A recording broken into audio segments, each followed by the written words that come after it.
चीन के वुहान से जिस भयंकर महामारी का रूप ले चुका कोरोना वायरस की शुरुआत हुई थी, आज पूरी दुनिया उसके जद में है। इससे भी ज्यादा डराने वाली बात यह है कि जो भारत अपनी कई उपलब्धियों के दम पर भी विश्व में पहले स्थान पर नहीं आ पाया, वो आज कोरोना के मामले में सबसे ऊपर है। यानी भारत में कोरोना की दूसरी लहर से हालात इतने बेकाबू हो चुके हैं कि नए कोरोना के मामलों में भारत दुनिया में सबसे आगे निकल चुका है।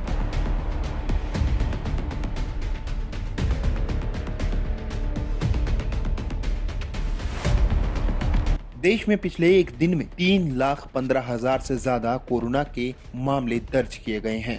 इतना ही नहीं, 24 घंटे के भीतर 2,000 से ज्यादा लोगों ने दम भी तोड़ा है। जनवरी साल 2020 में भारत में कोरोना का पहला मामला दर्ज किया गया था। देखते ही देखते ये वायरस इतना भयावह हो गया है कि आज एक साल बाद एक साथ लाखों लोगों को अपनी चपेट में ले रहा है। देश के हालात इतने बुरे हैं कि दुनिया भर में हर 4 में से एक कोरोना संक्रमित व्यक्ति भारत से सामने आ रहा है। दुनिया भर के देशों में रोजाना मिलने वाले कोरोना मरीजों की संख्या की लिस्ट में भारत टॉप पर है। भारत में कोरोना के एक दिन में 3 लाख मामले सामने आ रहे हैं। पिछले साल अक्टूबर के बाद से ये पहला मौका है जब दुनिया भर के देशों में से भारत में एक दिन के कोरोना संक्रमण के मामले सबसे अधिक हो। इससे पहले दुनिया में एक दिन में सबसे ज्यादा नए संक्रमित मामले आने का रिकॉर्ड अमेरिका के पास था, लेकिन अब भारत ने उसमें अमेरिका को पछाड़ दिया है। आपको बता दें, अमेरिका में 8 जनवरी 2021 को 3,07,000 मामले सामने आए थे, लेकिन भारत अब अमेरिका से आगे निकल गया है और यहाँ एक दिन में 3,15,000 कोरोना के मामले दर्ज किए गए हैं। यही नहीं, पिछले 6 दिनों से देश में कोरोना से होने वाली मौतों का आंकड़ा भी बढ़ा है। बीते 24 घंटे में 2,101 कोरोना मरीजों ने दम तोड़ा है।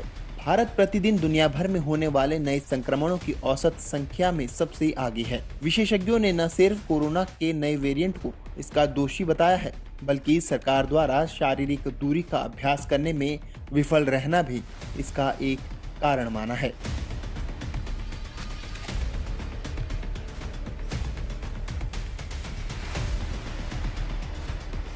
भारत में कोरोना की दूसरी लहर से अस्पतालों को पहले की तुलना में बहुत तेजी से हिला दिया। महामारी वैज्ञानिकों और डॉक्टरों का कहना है कि वायरस में म्यूटेंट का मतलब है कि प्रत्येक मरीज पहले की तुलना में कई अधिक लोगों को संक्रमित कर रहा है। कोरोना की दूसरी लहर में नए मामलों में बड़ी तेजी से देश भर में अस्पतालों में बाढ़ आ गई है। प्रमुख शहरों जिसमें तुलनात्मक रूप से बेहतर स्वास्थ्य सेवा उपलब्ध है, वो कोरोना की जांच का दबाव का सामना करने में असमर्थ है। भारत में कोरोना न सिर्फ शहरों बल्कि गांवों में भी फैल चुका है। देश में कोरोना वायरस बेड्स, दवा और ऑक्सीजन की कमी के बीच हाहाकार मचा रहा है। सैकड़ों लोग बेड्स, दवा और ऑक्सीजन के अभाव में दम तोड़ रहे हैं। इससे भी ज्यादा हैरानी तो तब होती है जब पूरे देश की भयावह स्थिति को देखकर भी देश के प्रधानमंत्री और उनकी पार्टी का कलेजा तक नहीं पसीजता है।